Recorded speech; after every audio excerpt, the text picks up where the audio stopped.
Could a new leader of the Ontario NDP shake up the party's fortunes in the province? Andrea Horwath, the first woman to lead the Ontario NDP, fought 4 elections over 13 years. She was widely criticized for running on the right of the Liberals in 2014, and she eventually led the party to official opposition in 2018. In June of this year, Horwath failed for a second time to defeat the right-wing Premier, Doug Ford. With Horwath's NDP failing to convince Ontarians of a clear alternative, despite Ford's disastrous record in government, she announced her resignation. With the party now on the verge of a race to elect her replacement, is there any sign of a reckoning about the party's direction, or will the party continue on its current track? I'm talking with Martin Lukacs today. Well, Martin, can you tell us a little bit about what's happening with the Ontario NDP election, who the candidates are, and what's going on? Sure. Well, no candidate has officially declared that they're running yet, but we have a sense that a few candidates are already preparing teams and planning for a run. We did find out today that Joel Harden, the Socialist MPP from Ottawa and the critic of disabilities, seniors and pensions, is not running. So that's a real big disappointment for people on the left who are hoping he would kind of be the torchbearer for socialist politics. We do know that Merritt Stiles, who is a former school board trustee and was the education critic in the last 4 years for the Ontario NDP from Toronto, is planning a run. She's been kind of cobbling together a team, making calls. She's progressive, but definitely not a socialist. And she's someone also who's quite close to the party establishment. She was president of the NDP, federal NDP, for a few years, 2016 to 2018. Then there's a few other names that are kind of being tossed around. There's Laura May Lindo, there's Solomon Mokwe, there's Catherine Fife, and Guratan Singh as well has said he's still considering it. In terms of timelines, we don't know for the election, largely in part because the party brass has kind of kept that closer to their chest. There has been some pushback about what was expected to be a quick election in the fall from the Ontario Federation of Labour and other labour unions affiliated to the NDP, who said that, a short election like in the fall would mean that there wouldn't be any time for candidates to sign up members and really build momentum and attract attention to the party. It's clear, though, that to the party brass, I think a quick election would have favored a more establishment-friendly candidate and pose an obstacle to, for instance, a more left-wing candidate who's lesser known, who would need a bit of time to build momentum, And I think, the party brass and candidates like Merritt Stiles, I think do share a lot of commonalities in the sense that I don't think they believe that what the party needs is an overhaul. I think likely what they would say is that it's more of a communication problem in terms of communicating their message and platform to the public. They need to do it more effectively. But I think a lot of people think that what's needed is more than just a communication shift. There needs to be a real overhaul to the party in terms of the vision being more bold, in terms of, too often the party's kind of run like a tin pot autocracy. And I think there needs to be a real shift in how the party relates to social movements and also grassroots members. Let's talk about that a little bit and unpack that a bit, Martin.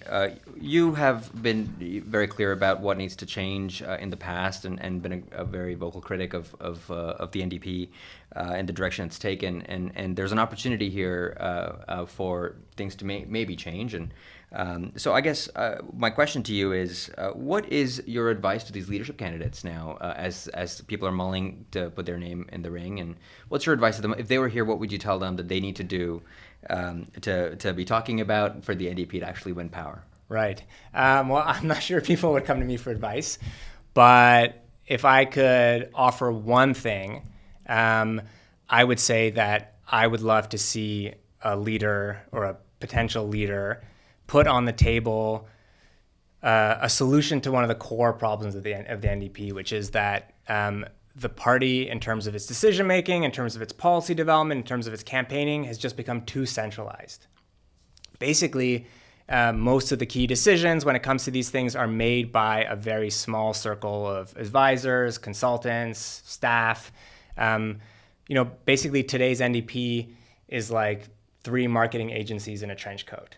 And I think that needs to change, and we need to see a plan from a leader to change that. So, I think too often the membership are treated kind of like an ATM. Like for anyone who's signed up to an NDP list before, they know that mostly you're just going to be bombarded with like fundraising emails after another, and so I think, a leader would need to show that they're interested in investing in organizing and in empowering the most important and also most neglected asset of the party, which is its base of activists, many of whom have drifted away from the party in recent years. What does that empowerment look like?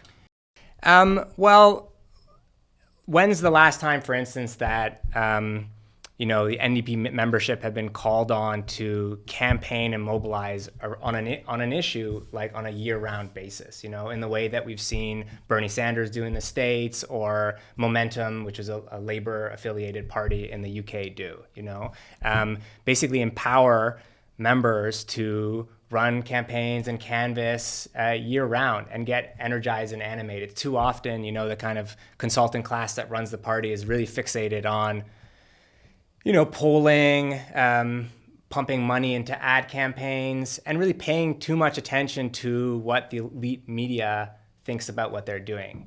And so often neglects, the appetite that activists or former activists or potential activists would have if they offered them something to do. And are there members who are organizing around some of this work, who are trying to push the party in a different direction? Yeah, there are members in Ontario who are pushing exactly for something like this. So there's, for instance, a group called Ontario New Demo Chat.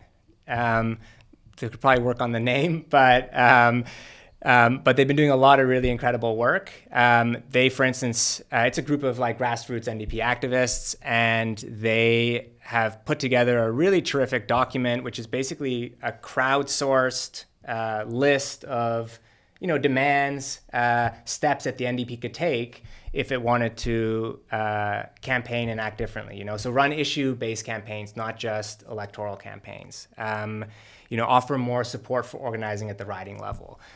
Create standing committees of where members could have input on policy. So that's not just a narrow band of people setting these things.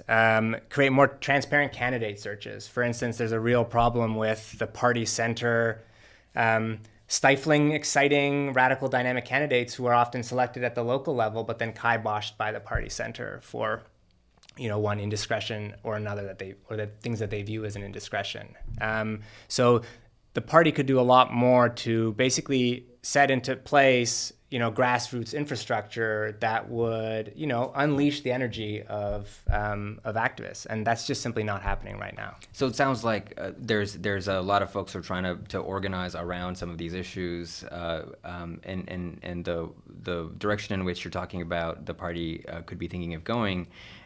What I'm wondering is, would you then say that, I guess the party would respond maybe saying, well, listen, we're a Democratic Party.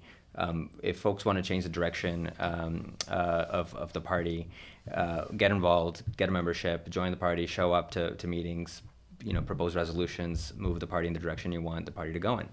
And it sounds like the folks in New Demo Chat are trying to do some of that work. Do you think that's the right way forward? Is that going to be effective?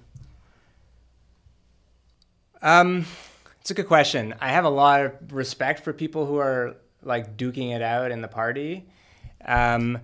But honestly, reforming a party like the NDP from the inside is like a pretty masochistic enterprise. It is very difficult to do, in part because the party is so, as it's currently constituted, unresponsive to any grassroots, bottom-up movement, So I do feel that activists working within the party are often just spinning their wheels. And they are, laying a great foundation for when it becomes possible for grassroots energy to make its mark in the party. But I really find it hard to imagine that happening unless we see, left-wing leadership emerge, either at the provincial level or at the federal level. And I think, as we've seen in other countries, it's only at that point that, a party can be opened up to bottom-up energy. So I'm kind of loath to encourage people to get involved, because really they're just hitting their head up against a wall. I would say it's probably more worthwhile, even if you are invested in transforming the NDP at this moment in time, to invest your energy in building the power of independent social movements. So join membership-based progressive organizations, join a union, or maybe your workplace already has a union, so get involved in work action there. Or get involved in social movement organizing, whether it's climate justice or indigenous rights or BLM.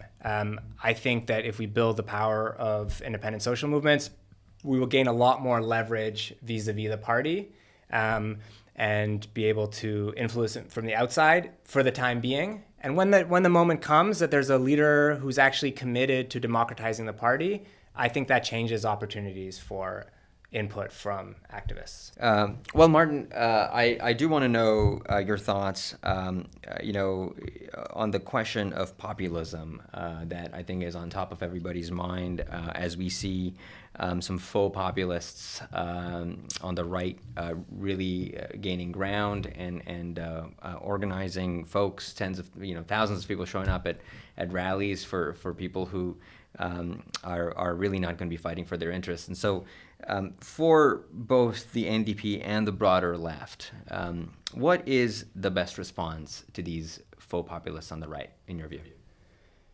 Yeah, I think we're living in a political moment in Canada that is not unlike the one that transpired in the States when Donald Trump came to power, which is, you have these faux populist right-wing politicians who are absolutely preying on the fears and anger, often legitimate, of working class people. And I don't mean just like blue collar white workers, but like a racialized, diverse working class, which we're seeing being attracted to rallies like that of Pierre Poilievre. To me, it's an absolute travesty that the NDP has let Pierre Poilievre, who is a lifelong politician and a absolute campus conservative dweeb, basically pass himself off as an anti-establishment maverick, who is going to rattle the palaces and mansions of the rich and wealthy in this country. He has only done his entire life the opposite: serve their interests, enable their enrichment, attack working class, racialized people, labor unions, the only people in this country who actually defend the interests of the majority. So I just think that there is absolutely fallow, fertile ground for a left-wing populist message to resonate. So many people in their bones understand how deeply unequal this country is, and we need to be channeling that anger towards constructive, ecological, socialist solutions that will redistribute wealth, and really lean into a kind of class warfare that, unfortunately, right now we're only seeing simulated by people like Pierre Poilievre, and in Ontario, certainly people like Doug Ford when he first came to power.